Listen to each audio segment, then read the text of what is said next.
أعزائي المتابعين بشماخ الحريف، صباح الخير، صباح الفل، صباح الزعيم، صباح الهلال، صباح الفريق اللي سهرنا من كام يوم ضد باتشوكا وفرحنا بالسهر، وصباح اللي سهرنا النهاردة وفرحنا أكتر وأكتر وأكتر بالسهر ده.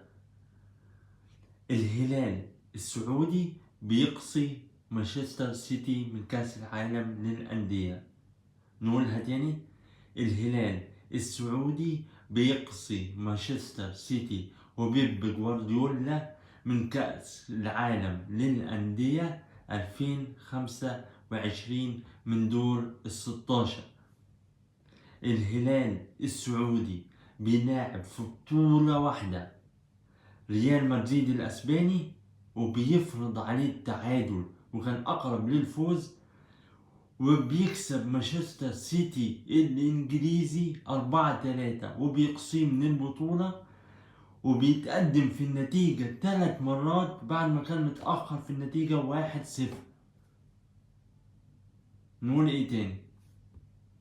ألف مبروك للأمة الهلالية، ألف مبروك لجمهور الهلال، ألف مبروك لإدارة الهلال هذا العمل الكبير، واللي هختصره في حاجة واحدة: تعيين سيميوني إنزاجي.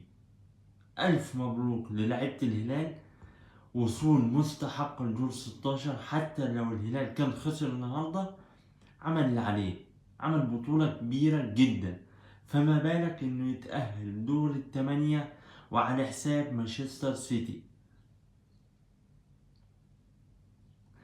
سيميوني إنزاجي غير نفسية اللعيبة تماما. هي دي نفس اللعيبة اللي قدمت موسم سيء الموسم اللي فات، هي دي نفس اللعيبة اللي ضيعت الدوري، هي دي نفس اللعيبة اللي ضيعت الكاس أو خسرت الدوري والكاس. النهاردة بتتأهل لدور 8 من كاس العالم للأندية. محدش كان متوقع هذا العمل الكبير من إنزاجي. نقطة أخيرة: سيميوني إنزاجي كان دارس الهلال، أكيد كان يعني اللي شاف الماتشات في البطولة يعرف ان سيميوني انزاجي دارس الهلال من فترة طويلة. يعني العرض كان اكيد جايله من فترة طويلة.